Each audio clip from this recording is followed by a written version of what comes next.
Muy buenos días, hermanos. Abran sus Biblias, por favor, en Apocalipsis capítulo 15, versículo 2. Este capítulo 15 nos comienza a introducir la última serie de Apocalipsis, que es la serie de las 7 copas. Pero no vamos a hablar hoy de las 7 copas, pero sí este es un preámbulo, una especie de interludio que nos permite introducir y nos permite desarrollar esta serie. El capítulo 15, versículo 2 dice: vi también como un mar de vidrio mezclado con fuego, y a los que habían alcanzado la victoria sobre la bestia y su imagen, y su marca y el número de su nombre, en pie sobre el mar de vidrio con las arpas de Dios. El capítulo 15, versículo 2, nos pone en una parte supremamente interesante, porque es como una especie de interludio en medio de la serie que se va a desarrollar. Un interludio es como un paréntesis, ¿sí? Hay una serie que se abre en el capítulo 15, que es los 7 ángeles con las 7 plagas y las 7 copas, pero en el versículo 2 no nos va a hablar de 7 ángeles, ni de 7 copas, ni de 7 plagas. ¿Qué pasa? Hay un interludio, hay un paréntesis. Es como si el que está haciendo la toma de esta escena enfoca en una forma distinta y nos va a mostrar algo diferente. Nos dice: vi también. ¿Sí? Es decir, algo más que logra ver Juan acá. Y vamos a desarrollar esta serie o el texto del capítulo 15, versículo 2, recordando siempre que tenemos un polo a tierra: Jesucristo, Cordero Vencedor. Es nuestro hilo, nuestro eslogan, es nuestra médula espinal para el estudio de la Escritura y, por supuesto, del libro de Apocalipsis. Vi como un mar de vidrio. Desde Génesis capítulo 1, cuando la Biblia dice que Dios creó al hombre, lo puso bajo unos límites y bajo unas tareas precisas. Sin embargo, a partir de Génesis 3, recuerden que hay un engaño que Satanás causa al hombre y la mujer. Y el engaño es: seréis como dioses. O seréis como Dios. Es decir, no hay límite para el hombre. La perspectiva de Satanás es: no hay límite. Ustedes llegarán a ser como Dios. Yo les pregunto, ¿hay límite para el hombre o no hay límite? Hay límite, la Biblia lo establece, Génesis 1 y 2. Dios dio límite físico, Dios dio límite también en tareas, en funciones. Dios dio límite a nivel institucional, pero también nos dio límite de vida. Todos tenemos límites. Tenemos los días contados, tenemos los límites de fuerza y tenemos las funciones limitadas. No podemos hacer todo lo que querramos. No tenemos fuerzas infinitas, no tenemos fuerzas ilimitadas. Aún en nuestra estatura está limitada. Algunos se ponen tacos para verse más altos, pero estamos limitados en nuestra estatura. Dios ya lo definió genéticamente, ontológicamente, nuestros límites. ¿Por qué queremos ser más grandes de lo que somos? ¿Por qué aspirar un límite más alto de lo que Dios ya nos dio? No podemos, es imposible. En Génesis, en los primeros capítulos, dice la Biblia que la sociedad del momento, que era la sociedad de Babel, de Babilonia, se puso en una meta extraordinaria y fue ser más grandes y llegar ¿hasta dónde? Hasta Dios. Y en esa tarea se empeñaron con una función arquitectónica, ¿cierto? Vamos a construir un edificio, una torre que llegue al cielo. Y emprendieron la tarea y la Biblia dice que Dios los confundió.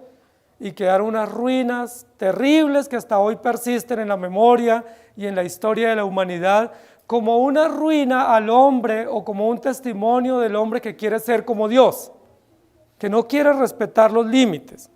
Génesis 1, Dios da límites. Génesis 3, Satanás le dice: seréis como Dios, sin límites.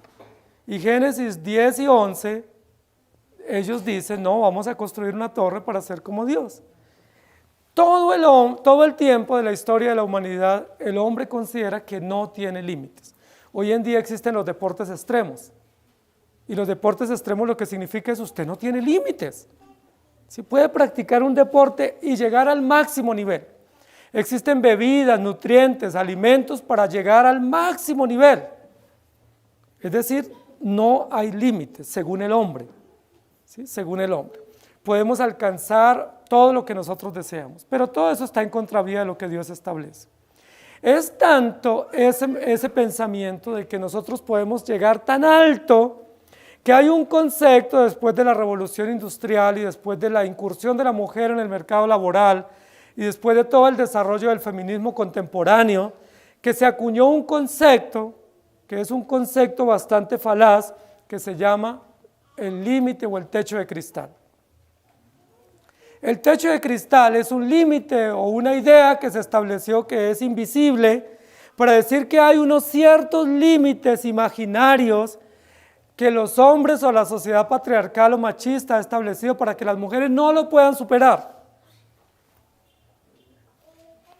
El concepto es no hay límites, ¿sí? Somos ilimitados, podemos alcanzar lo que querramos, pero el feminismo especialmente se creó un concepto empresarial para decir en las empresas o en las entidades o en el sector político o financiero se han creado unos límites imaginarios o unos techos imaginarios y dejan avanzar a la mujer hasta llegar a ese techo y después de que llegue a ese techo no la van a dejar avanzar más y ellos lo analizan de la siguiente manera: ¿por qué no hay presidentas mujeres en los países?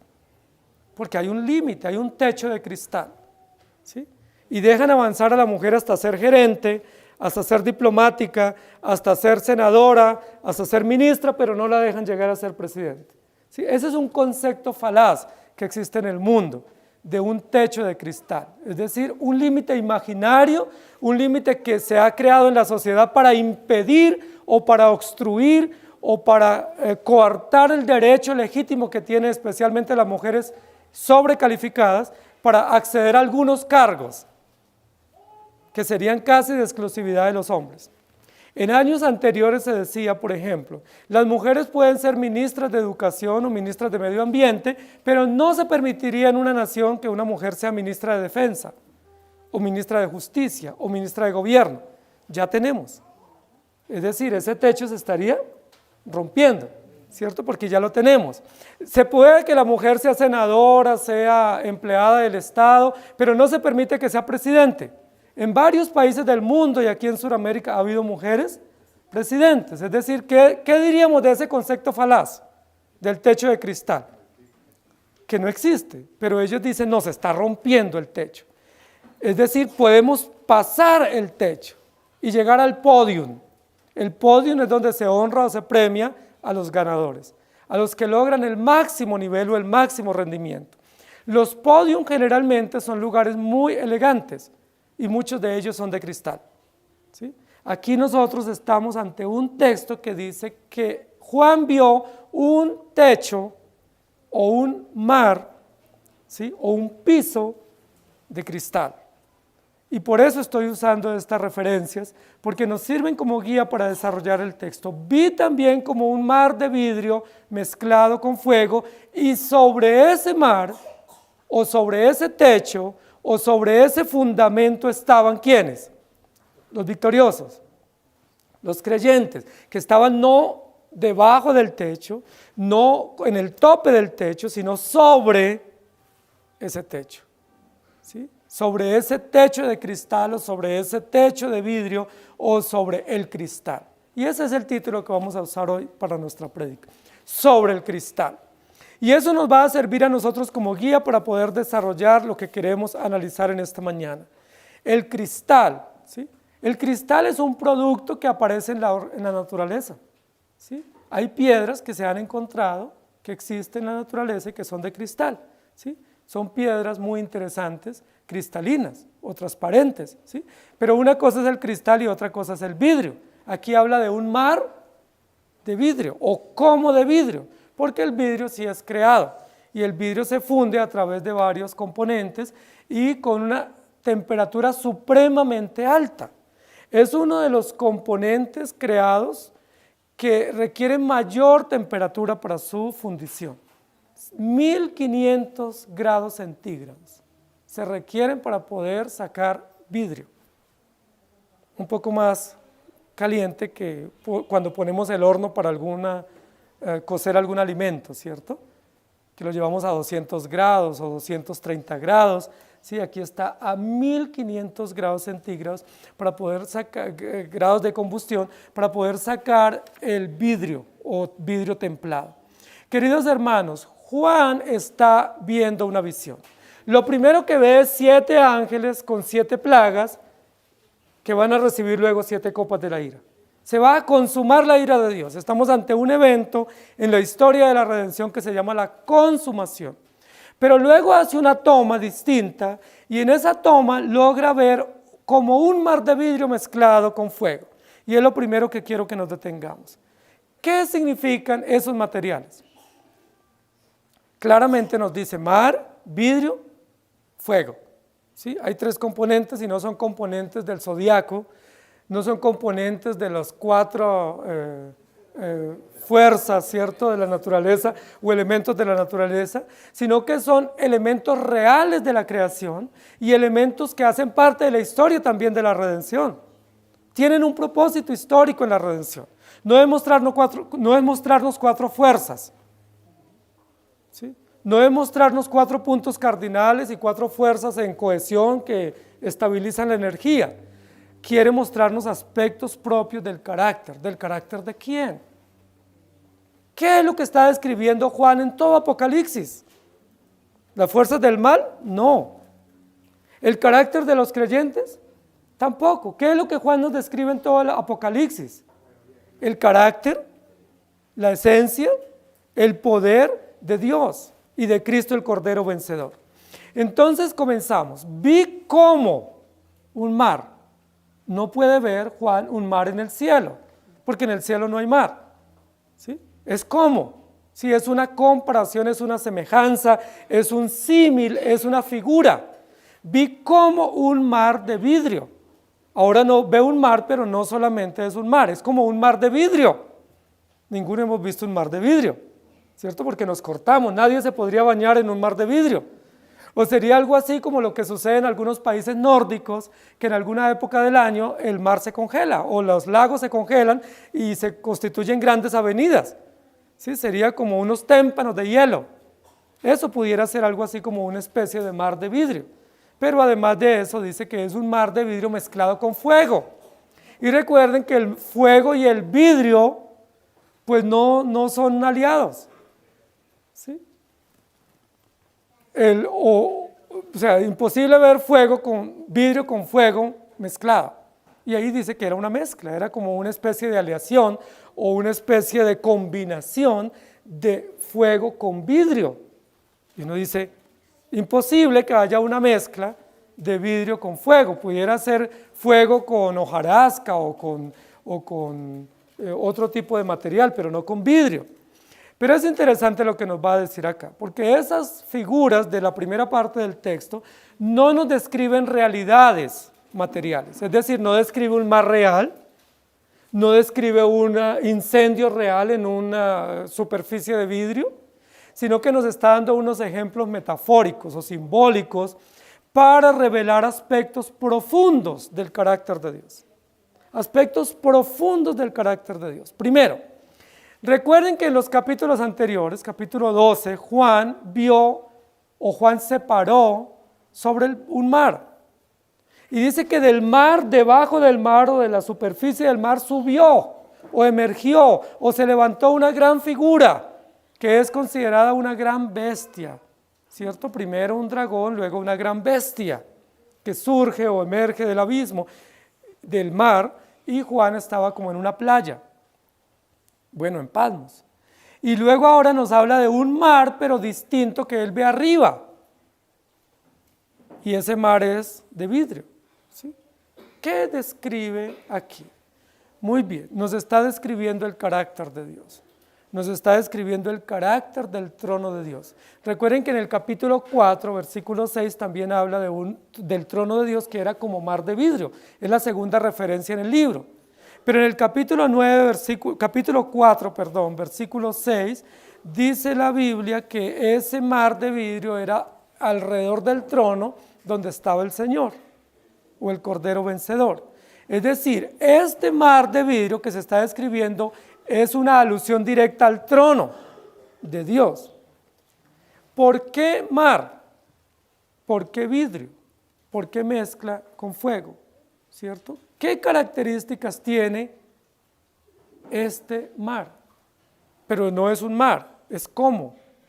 Más bien es una superficie cristalina, no mar, donde se baña y hay profundidad y hay animales y hay embarcaciones que cruzan el océano o ese mar.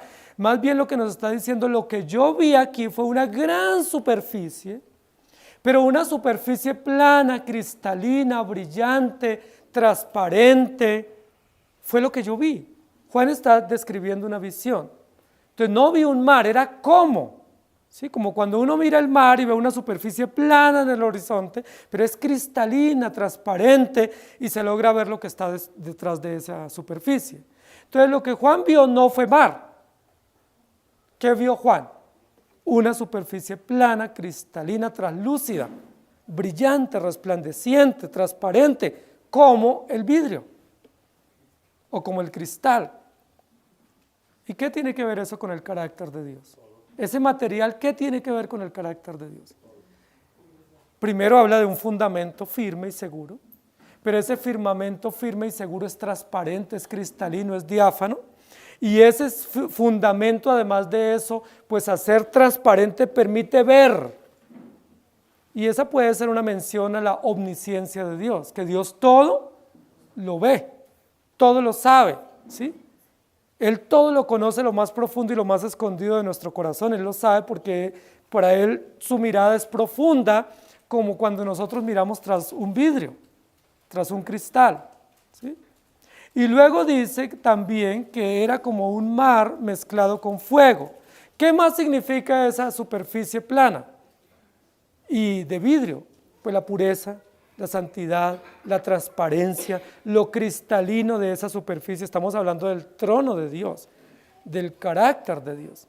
Y recuerden que uno de los materiales más usados hoy en día en la arquitectura, especialmente para el embellecimiento de las fachadas en los edificios, es el vidrio, el cristal, ¿sí? Es uno de los elementos más usados hoy en día. ¿Sí? Si usted quiere poner su casa bien hermosa o la fachada bien hermosa, pues póngale unos cristales, unos vidrios, unos espejos, ¿sí? Y eso hace que sea mucho más elegante y más agradable y haya unas apariencias de más grandeza o amplitud. Juan lo que está diciendo es, yo vi una gran superficie que muestra el trono de Dios, que es transparente, puro, perfecto, limpio, y que se puede ver lo que está sucediendo. De allá para acá se ve todo, ¿sí? Dios puede ver todo lo que sucede, ¿sí? Y es lo que nos va a decir primero, pero luego nos dice que es mezclado con fuego. ¿Qué representa el fuego en el carácter de Dios? Justicia, pureza, santidad, ira, juicio. Y recuerde que el fuego es un elemento también para depurar o para purificar o para fundir. Lo que va a decirnos ahora enseguida el texto es que hay gente encima parada en ese techo. Y para poder estar encima de ese techo han tenido que pasar la prueba ¿de qué? De la santidad y de la pureza de Dios. Han tenido que pasar o romper el techo de cristal, ¿cierto? De la pureza, la santidad y la justicia de Dios. Es muy interesante lo que Juan está describiendo acá, porque no es que él esté inventando estos elementos, son elementos propios de la historia de la redención.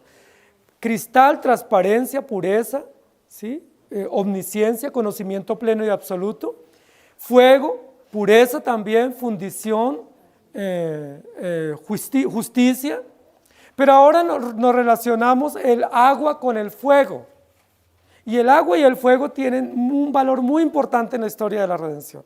Porque los dos elementos son elementos purificadores. Los dos son elementos relacionados con la ley de Dios, ¿sí? Uno tiene que ver con la pureza ritual, que era el agua, ¿cierto? Pureza ceremonial o pureza moral. Y el otro tiene que ver con la pureza jurídica, que es el fuego. Entonces los dos elementos, agua y fuego, se unen, porque los dos tienen que ver con santidad o con pureza. Uno, pureza ceremonial y ritual, y el otro, pureza judicial o jurídica. Recuerden que en el tabernáculo, en el atrio a la entrada del santuario, estaban los dos elementos. Estaba el altar del sacrificio que ardía 24 horas, ¿Se acuerda? Con el fuego y los carbones encendidos, donde se quemaba, se recogía la sangre y se quemaba las partes del animal que eran quemadas. Pero también estaba el lavacro, que era la fuente de agua, donde los sacerdotes tenían que lavarse las manos y los pies antes de entrar al lugar santo. Fuego y agua, pureza jurídica o pureza judicial y pureza ceremonial. Los dos elementos son importantes. ¿Qué es lo que nos va a decir aquí? ¿Qué describe esta superficie que Juan está viendo en lo alto? Describe los dos elementos del carácter de Dios, tanto jurídico como moral. Describe los elementos propios de la justicia de Dios, tanto judicial como moral.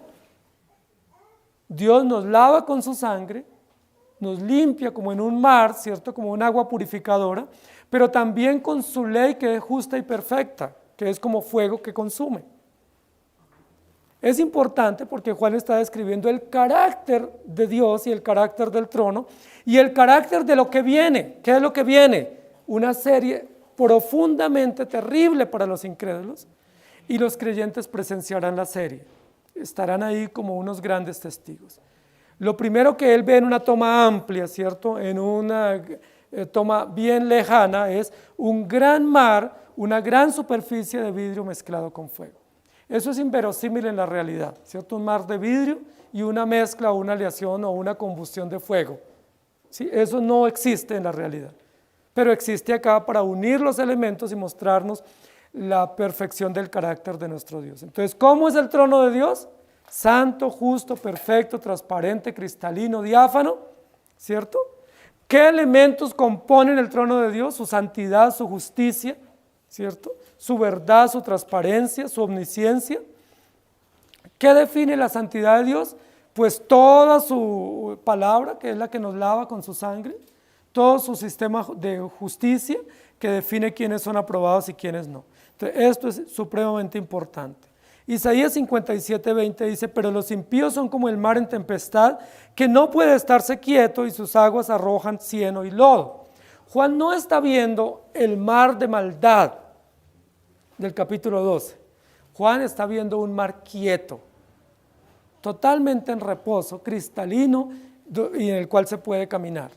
Es decir, la esperanza y la justicia que viene de Dios. Y 1 de Pedro 2:9 dice, mas vosotros sois linaje escogido, real sacerdocio, nación santa, pueblo adquirido por Dios, para que anunciéis las virtudes de aquel que os llamó de las tinieblas a su luz admirable.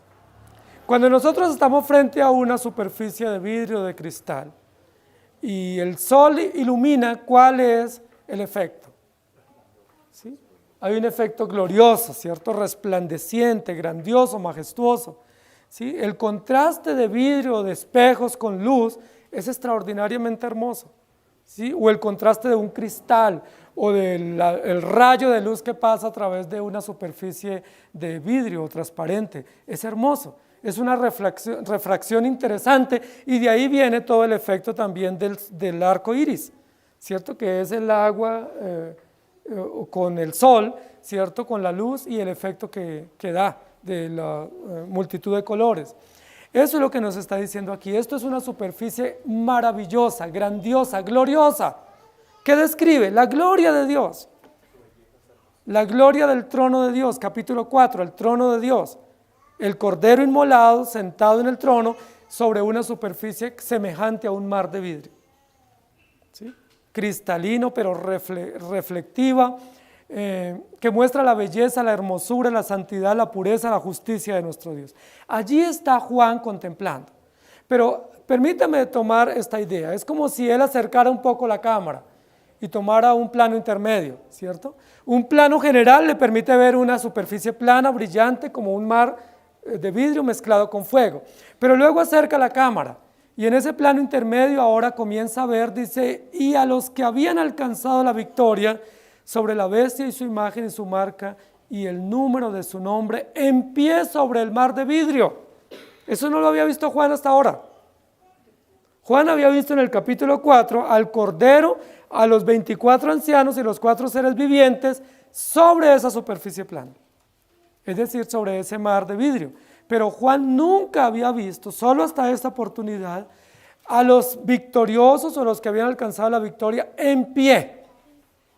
¿En pie dónde? Sobre el mar de vidrio, sobre el techo de cristal. ¿Sí? Están por encima de los límites que la sociedad pensó que se podía llegar. La sociedad piensa que hay un límite en funciones y en tareas que se puede lograr, pero el Señor nos está diciendo, no, el límite lo pone Dios y el límite es el cielo. ¿Y quiénes van a estar en el podio? Los victoriosos. No estarán en el techo o contra el techo o sobre el techo o el techo, sino por encima en el podio mismo de la victoria en el trono celestial. ¿Quiénes están allí? Juan dice, acercando el lente, logro ver que ahí están los que habían alcanzado la victoria. Hermanos queridos, esto que nos va a describir aquí es extraordinariamente hermoso. No solamente es hermosa la superficie, radiante, gloriosa, esplendorosa, nítida. ¿Qué logra ver ahora Juan? A los victoriosos encima, no debajo. ¿Recuerda cómo los vio en el quinto sello? Debajo del altar clamando, ¿hasta cuándo? Ahora cómo los ve a los mismos, triunfantes. Eran soldados caídos en batalla, mártires en combate, sangre derramada debajo del altar clamando justicia, pero ahora ¿cómo él los logra ver? A los caídos en combate.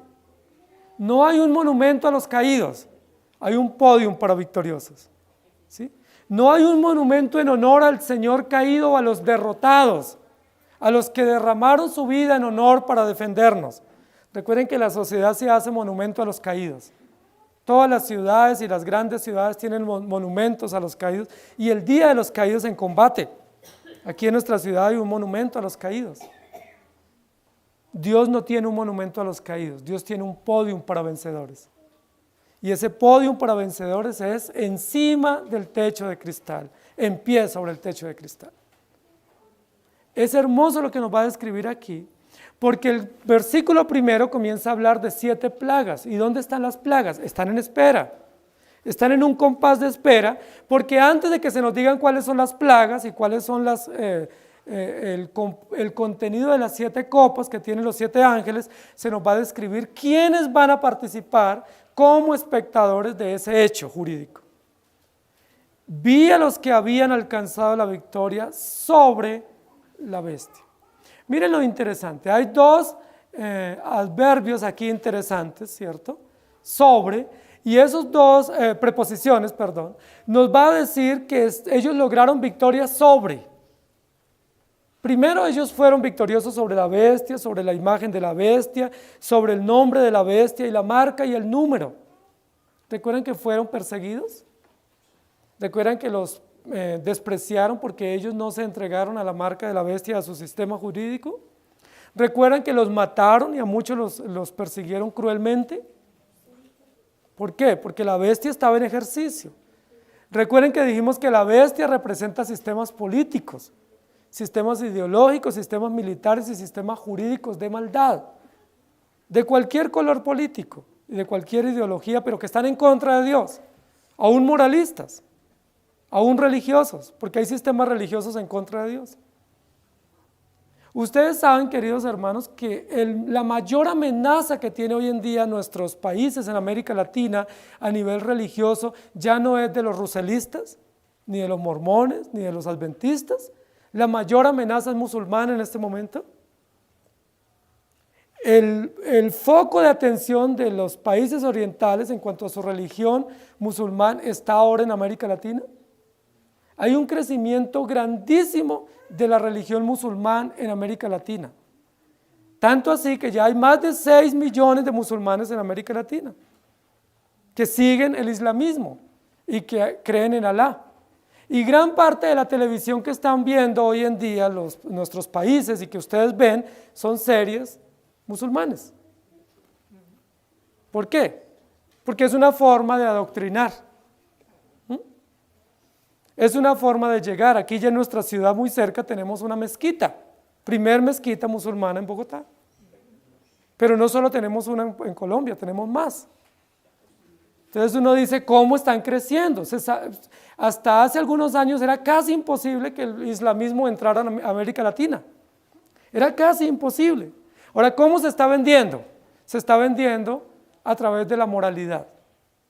¿Por qué? Porque los musulmanes son muy moralistas en su ideología, en su cosmovisión, en su doctrina. Y nosotros a veces dándonos garrote entre nosotros y no atacando al verdadero enemigo. Porque el verdadero enemigo no son los cristianos, los verdaderos enemigos son los que proponen la marca de la bestia. Y el islamismo propone la marca de la bestia, porque ellos no creen en Jesucristo, ni creen en el Hijo de Dios, ni creen en la palabra de Dios, ni creen en la salvación, ni creen en el cielo. Ellos creen en Alá. Queridos hermanos, aquí lo que dice es, los que están sobre el techo de cristal, primero derrotaron a la bestia y a sus sistemas de maldad. Primero resistieron la marca, la imagen, el número y el nombre de la bestia.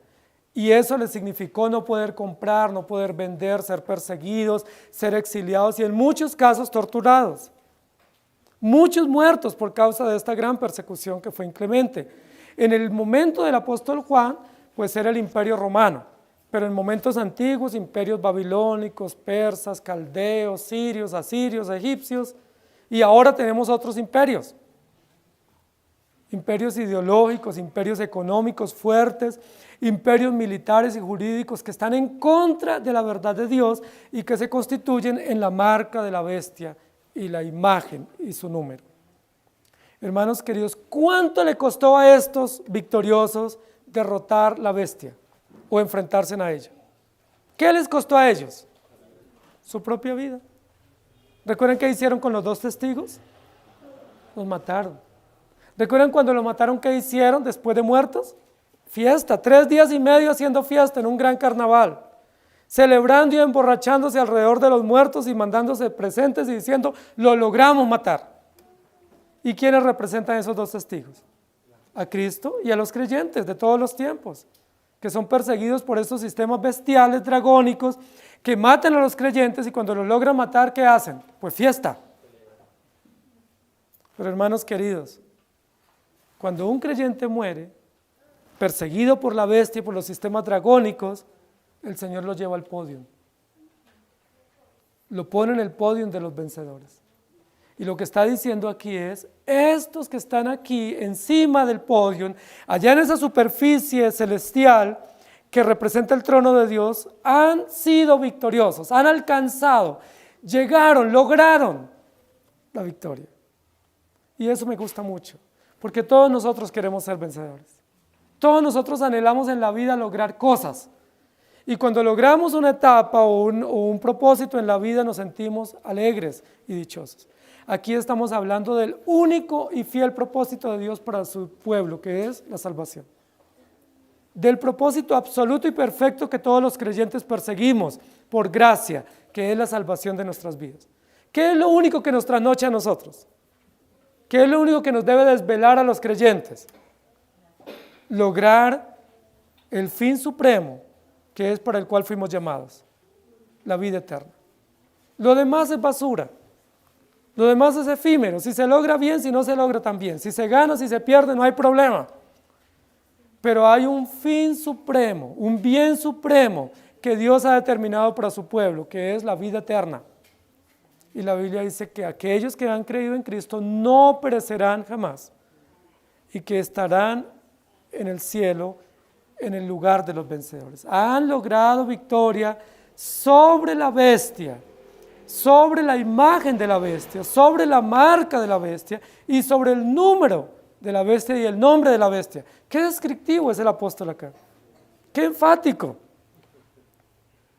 Aquí pudiera decir, pues aquí ¿quiénes están? Pues los que son victoriosos y punto. Y ahí se resolvería el asunto. Pero Juan es muy descriptivo, muy detallado. Toma cada elemento de la bestia para que no nos quede duda sobre qué vencemos los creyentes. No solo vencemos sobre la bestia como sistema, ¿sobre qué más vencemos? Sobre la imagen, es decir, sobre lo que representa. ¿Sí? ¿Sobre qué más vencemos? Sobre la marca, es decir, lo que ella deja como huella. ¿Sí? Economía, finanzas, doctrinas, pedagogía, sistemas. ¿Y sobre qué más vencemos? Sobre los números, sobre todas las transacciones, el comercio, todo lo que significa este engranaje económico enfocado en función de la bestia y del dragón. Pero ¿sobre qué más vencemos los creyentes? Sobre el nombre de la bestia. ¿Se acuerdan cuál es el nombre de la bestia? Blasfemia. El nombre de blasfemia. Nosotros también somos vencedores sobre la blasfemia, porque no estamos a favor de aquellos que están en contra de difamar del nombre de Cristo, sino a favor de honrar y proclamar el nombre del Señor. Ellos han alcanzado victoria. Hermoso eso, ¿cierto? Algo así como lo logramos. No en nuestras fuerzas, por supuesto. ¿Sí? El Señor lo logró en el Calvario, pero Él ha perseverado en nosotros de tal manera que al final de nuestros días podemos también decir gracias a Dios. Aquí estamos. Llegamos a la meta. Por eso cuando un creyente muere, nos debemos alegrar, porque Él llega a la meta. ¿Sí? Llega el día glorioso de su muerte, donde Él pasa el umbral de la temporalidad para prepararse para el momento final de la historia, que es enfrentarse al Señor para disfrutar por siempre. Casi que pudiéramos decir que cuando un creyente muere, nosotros aquí le apreciamos en el ataúd, pero en fe, bíblicamente, doctrinalmente, podemos contemplarlo ya sobre la superficie, ¿cierto? Sobre esa superficie cristalina, en pie victorioso, no derrotado.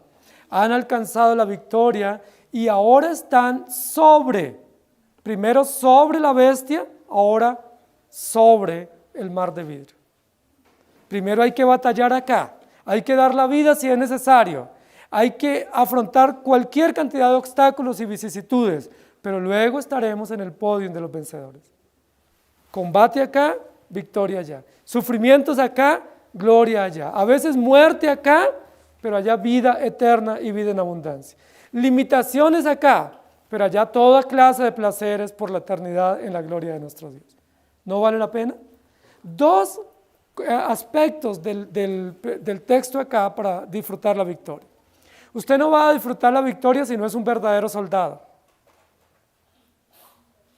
La Biblia dice que si usted pone la mano en el arado y mira atrás, tampoco podrá estar allá en el podio. Si usted simplemente se cree que es creyente, pero no lo es, tampoco estará allá. No sueñe. Pero si usted es un soldado o aparenta ser soldado y no trabaja y es cobarde y no se esfuerza y no lucha, pues ¿cómo va a aspirar a estar allá? Es como el que quiere tener un buen trabajo y no lo busca, ¿sí? O el que está deseando tener un buen ingreso pero no se cualifica para lograrlo. Hay gente todo el tiempo buscando trabajo pero no salen a trabajar. Imposible. ¿Sí? La Biblia dice, estos son los que han alcanzado victoria sobre la bestia. Perdónenme decirlo como dicen los jóvenes, la han guerreado. ¿Sí? Se la han tenido que ganar con lágrimas, con sudor, con esfuerzo, no por obras, no estoy hablando de obras nuestras, estoy hablando de obras que Dios destinó de antemano para que andemos en ellas. Dios destinó que nos esforcemos, que seamos valientes, que nos paremos en el campo de batalla, que no seamos pusilánimes, que enfrentemos a Satanás, que lo desafiemos con modos de vida correctos, que prediquemos el Evangelio y que si nos toca dar la vida por el Evangelio, somos bienaventurados. Dichosos aquellos que son perseguidos por causa del Evangelio, porque aquí alcanzan muerte, vituperios, pero allá les aguarda la vida eterna. ¿Cómo Juan ve a los victoriosos? En pie. Y esa mención de verlo a uno en pie significa victoria. Estamos en pie, no estamos ahí adormecidos, no estamos ahí agachados, doblados. ¿Sí? Los victoriosos no están rendidos. No aparecen en esta visión como ahí lastimeros o generando dolor. No, están en pie como verdaderos soldados, en pie de lucha, en combate. Lograron la victoria, están con fuerza, están celebrando el triunfo de Cristo y la victoria que les ha dado por gracia. En pie. ¿Recuerdan quién más estaba en pie antes? El Cordero. El Cordero, pese a haber sido muerto cruelmente, aparece en pie como inmolado. Y si el Cordero está en pie, con semejante trato que le dieron y le dimos, ¿cómo deben estar los creyentes? En pie también. No somos soldados de chocolate, que nos derretimos, que nos deshacemos con el calor, que con el calor de la prueba nos derretimos y nos volvemos nada. Somos soldados de plomo, soldados de acero, soldados para la batalla a largo plazo y con sol inclemente. Tenemos que soportar la alta temperatura de la prueba, tenemos que soportar la alta temperatura de la fundición, pero dice la Biblia que ahí se limpian todas las escorias y al final del día todos estaremos refulgentes, victoriosos para la gloria de nuestro Dios. Vi también a los creyentes victoriosos. Qué cosa más extraordinaria. Qué escena más brillante, más refulgente y gloriosa. No solo la superficie que Juan ve, sino aquellos que están allá. Es hermosa la superficie, describe el carácter de Dios, pero es muy hermosa también la escena de los vencedores, porque describe la cosecha. Capítulo anterior, la siega fue recogida, el grano llevado al granero, y ahora nos muestra ese grano en pie victorioso. Describe que la muerte de Cristo no fue en vano, que hay una cosecha, hay un botín, ¿sí?, que está allí, se presenta en el día de la final para celebrar, porque se logró. Cristo logró su cometido. Satanás nunca ha podido ganar una. Todas las pierde, pero Cristo todas las gana. Aun cuando lo crucificaron, la muerte de Él contribuyó para satisfacer las demandas de la justicia de Dios y se constituyó en un golpe contundente contra Satanás, contra el mal, el pecado y la muerte. Lo tercero que nos va a decir aquí el apóstol en ese texto es: vi a los que estaban allí sobre el mar de vidrio con las arpas de Dios. Primero, una superficie que describe el carácter de Dios. Segundo, unos victoriosos encima que describe la cosecha, el botín, los creyentes que han sido levantados aún en medio del dolor para triunfar. Y tercero, un propósito. ¿Cuál es el propósito de los victoriosos en el cielo? ¿Cómo los ve? Dice el versículo literalmente, estaban en pie, pero estaban en pie con arpas, con las arpas de Dios. Y esta es una mención supremamente interesante, porque describe arpas, son instrumentos, ¿cierto? Instrumentos de música, pero instrumentos para adorar, para celebrar, para reconocer a alguien que es victorioso y glorioso. Pero describe que esas arpas le pertenecen a Dios, algo así como que Dios las hizo, como que Él las fabricó, como que pertenecen a un depósito musical, a una orquesta, algo así. Y esta es una mención interesante, pero que ha sido mal usada por muchos, ¿sí? La Biblia no está diciendo que se llevarán arpas al cielo, ni que a Dios le agrada que se toquen arpas, ni que la música que a Él más le gusta es la de arpa. No está diciendo eso. Lo que está diciendo aquí es que esta multitud tenía en sus manos arpas, estaban con arpas, contrario a los 7 ángeles del versículo anterior que estaban con 7 plagas. Estos victoriosos están con arpas. Recuerden que dijimos en una oportunidad que el instrumento más antiguo que se conoce en la humanidad es el arpa. Y en la Biblia el instrumento más antiguo que se menciona, o el primer instrumento que se menciona, es el arpa, en los primeros capítulos de Génesis. Jubal era arpista, Génesis 4, 5 y 6. Jubal era el líder de los arpistas en Génesis, en la primera comienzo de la historia. ¿Qué es lo que nos está diciendo? Si lo más antiguo en instrumentos de música o en instrumentos de cuerda es el arpa, ¿cuál es el instrumento que van a tener los victoriosos? El arpa. Es decir, ¿desde cuándo hay victoria para los creyentes? Desde Génesis, desde el comienzo. No está hablando de un instrumento contemporáneo que se ha creado ahora. Está hablando del instrumento primigenio, del instrumento más antiguo que la humanidad conoce. Y desde esos momentos, desde esos anales de la historia, los creyentes son victoriosos en Cristo. Tenían arpas. Pero recuerden que dijimos en una oportunidad, en unos textos anteriores, que el arpa es considerada el instrumento de los dioses. Es considerada el instrumento de las aves. Es decir, el arpa es considerada el instrumento más melodioso y más armónico y más sublime que cualquier otro instrumento que existe. Así lo considera la gente, los músicos, los que saben de música, consideran que el arpa es el rey de los instrumentos. En su belleza, en su melodía, en su riqueza, en su dulzura, en su encanto, ¿sí? Que es como casi escuchar pajaritos. ¿Quién puede imitar el canto de las aves? Si es un canto que Dios les dio. ¿Sí? ¿Se acuerdan que el rey David tocaba arpa?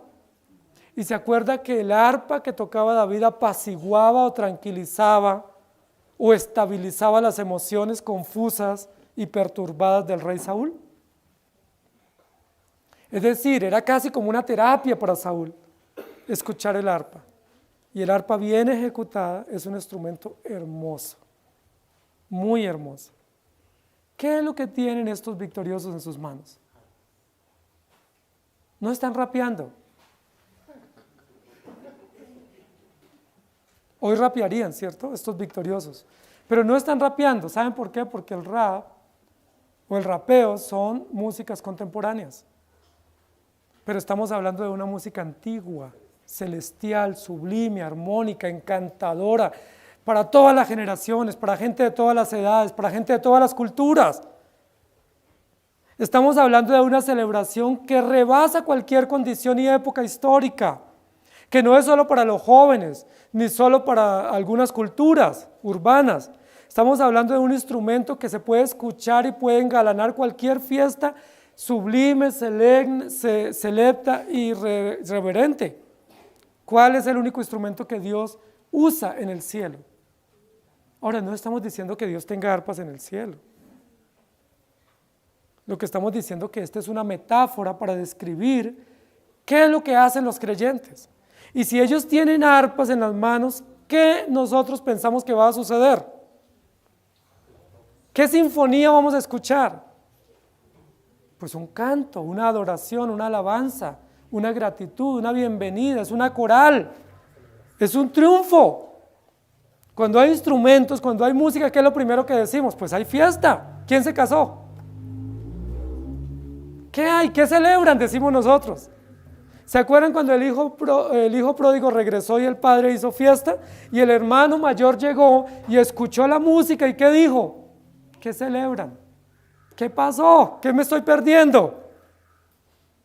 Entonces, cuando hay música o hay instrumentos, uno dice, algo va a suceder. ¿Qué es lo que nos está diciendo aquí?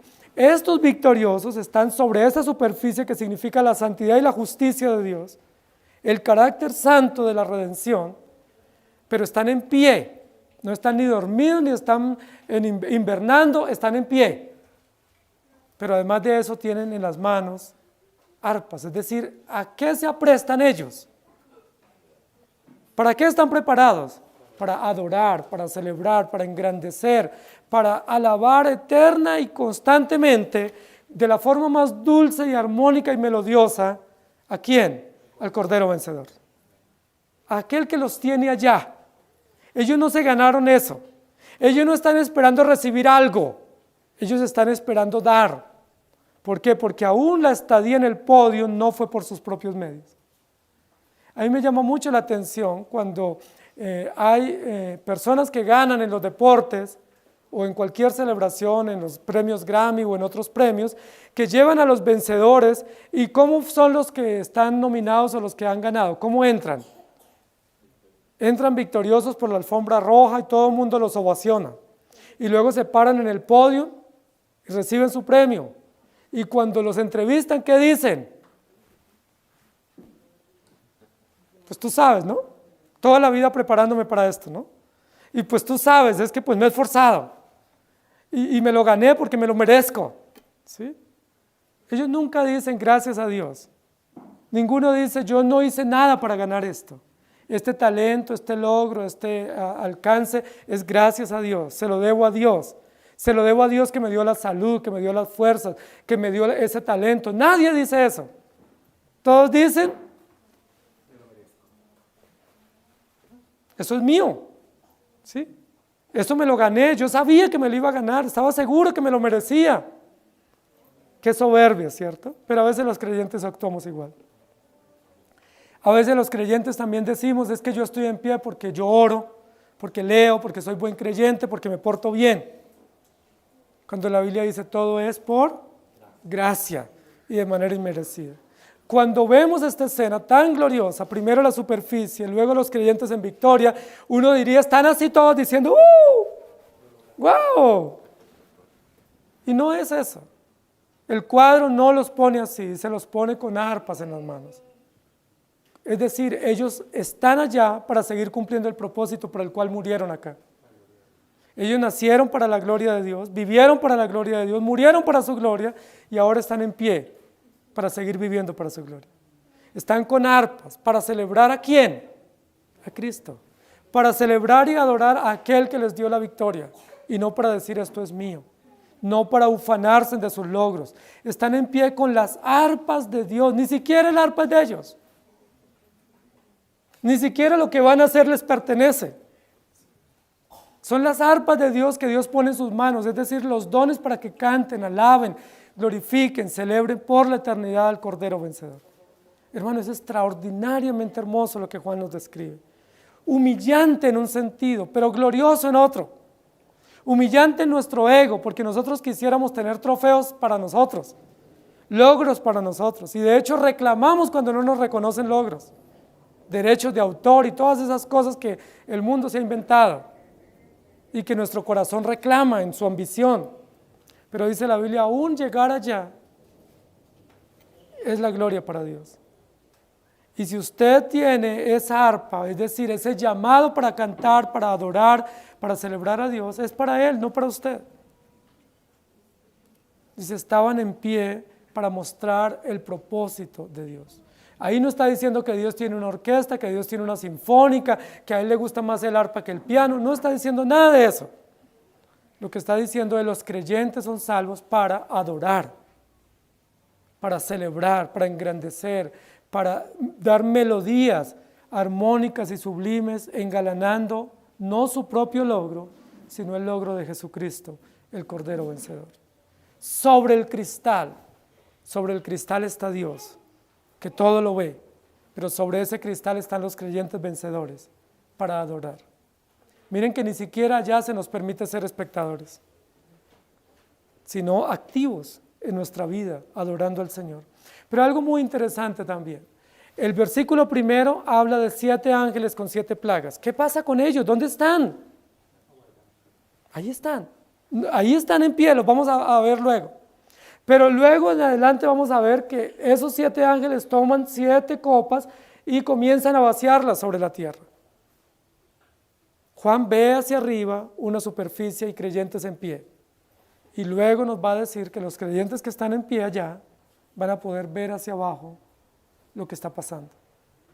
Uno de los propósitos de Dios con la redención no solamente es la gloria de Él en reunir una cosecha de creyentes, sino también dice que los creyentes juzgaremos el mundo. Es decir, seremos testigos oculares, presenciales en vivo y en directo, viendo la escena. Y para poder ver la escena, la superficie es de cristal. No somos omniscientes. No tenemos ningún atributo de Dios. Dios es omnisciente, Dios es limpio y transparente, pero Él nos ha puesto en una superficie de cristal, es decir, de justicia y de santidad, para que presenciemos lo que va a acontecer con los incrédulos. Es algo así como cuando usted se entra y detrás del vidrio comienza a ver qué está pasando en la calle. Puede ver todo, pero usted está salvo. Puede ver todo lo que está pasando por el cristal o por el vidrio, pero usted está protegido por ese cristal o por ese vidrio templado. Eso va a suceder, la Biblia lo registra acá. Por eso ese interludio, ese paréntesis en el capítulo. Uno diría, versículo 1, 7 ángeles con 7 copas, bueno, pues comiencen a derramarlas. Adelante. Pero hay un paréntesis, y el paréntesis es, hay una superficie de cristal, hay creyentes sobre ella, Están adorando a Dios y están presenciando lo que va a acontecer, la escena final del derramamiento de la ira de Dios. Sobre el cristal vemos el carácter de Dios, vemos a los victoriosos creyentes de Dios y vemos el propósito para el cual Dios los ha redimido, que es para su gloria y para su adoración. Hermanos, esto es maravilloso. Hoy, ¿qué hacemos hoy los creyentes? ¿Qué padecemos hoy? ¿Padecemos quebrantos? Sí. ¿Padecemos vituperios? Sí. ¿Somos perseguidos? Hay tentaciones, hay luchas, hay soldados que caen, hay desánimo, hay todas las realidades propias de la vida y las tendremos que afrontar hasta el día de nuestra muerte. Pero el día que muramos, ese día cesarán nuestros quebrantos por causa de la justicia y aseguraremos plenamente la entrada a la dicha celestial. Y luego, dice la Biblia, estaremos en pie junto al Cordero, adorándole por siempre. Hermanos queridos, ¿qué queremos decir con esto? Cristo es real, el Evangelio es real y vale la pena sufrirlo. No importa todo lo que implique vivir el Evangelio acá. Es probable que muchas veces nos sintamos tan desanimados de nosotros mismos, tan desanimados de otros, que quisiéramos no continuar, y tan desanimados por la situación del mundo y la sociedad. Pero ¿qué es lo que nos dice la Biblia? ¿Qué aguarda para el creyente? Victoria. Entonces hay que continuar. Hoy aquí, mañana allá. Aquí a veces derribados, como dice el apóstol Pablo, ¿cierto? A veces consternados, a veces atribulados, pero con una esperanza plena y segura. Nos aguarda la gloria celestial, transparente, cristalina, diáfana, y allí estaremos en pie. No es un mar para bañarnos, es un mar para estar en pie, adorando al Señor por siempre. Que el Señor nos ayude. Amado Señor, gracias porque tu palabra, como siempre, nos recuerda quiénes somos y quién eres tú. Hoy profesamos la fe no porque nosotros creímos, sino porque tú nos diste fe. Profesamos el Evangelio no porque te buscamos a ti, sino porque nos elegiste tú a nosotros. Hoy profesamos y aguardamos la esperanza gloriosa, no por ninguna razón nuestra, sino porque nos diste esa esperanza radiante de la salvación. Pero aquí tenemos tantas aflicciones y a veces quisiéramos no seguir más. Y a veces decimos como Jeremías, no hablaré más en su nombre, no volveré, me olvidaré, hasta aquí, no va más. Pero tú nos levantas nuevamente y nos levantas con tu palabra que nos lava. Es como ese mar de la palabra, es como ese océano que nos lava y nos limpia del pecado. Nosotros nos contaminamos, nuestras vestiduras blancas se contaminan todo el tiempo con la maldad de nuestro propio corazón y con la maldad que nos rodea. Pero tú siempre nos limpias con tu palabra. Eres tan paciente, tan longánimo, tan compasivo, que nos lavas, nos limpias una y otra vez. Nos quita las manchas, nos quita las arrugas, nos depura, nos quita las escorias que hayas en nuestra conciencia y cada día nos acercas a la luz para que seamos vistos a través de la luz de tu palabra. Agua y luz, agua y fuego muestran la obra de la redención. Tu palabra que nos lava y tu sangre que nos limpia. Tu palabra que nos lava la conciencia, pero tu ley y tu sangre que nos absuelve de la condenación eterna. Ya hemos sido lavados por tu sangre, por tu justicia. Tu palabra nos ha lavado y esa es nuestra gracia. Pero ya también tú nos declaraste limpios una vez y para siempre en el Calvario. Todo ha sido consumado. La ira tuya no se consumará hasta tanto los elegidos no hayan sido absueltos en el Calvario a través de la consumación de la obra de la redención. Y por eso estaremos en pie. Danos confianza en ti, precioso Dios. Ayúdanos a entender que aquí todo es turbio y confuso. Aquí todo es sucio y embarrado, pero en tu presencia todo es limpio y transparente. Cuando miramos a lo alto, vemos brillo, esplendor y gloria. Cuando miramos abajo, vemos lodo, vemos fango, vemos confusión y turbación. Ayúdanos a caminar en medio de esta situación fangosa y llena de lodo, pero no mirando hacia abajo, sino mirando hacia arriba, mirando el brillo de tu luz, mirando la gracia de tu rostro, la gloria de tu presencia, para que nos aliente en medio de nuestro trasegar mientras nos llamas a tu presencia. Gracias te damos, porque hay un cristal que es tu rostro, tu luz, tu palabra, que nos muestra quién eres tú, pero nos muestra como espejo, como refracción también quiénes somos nosotros. Gracias te damos en el nombre del Señor Jesús. Amén. El Señor les bendiga, hermanos.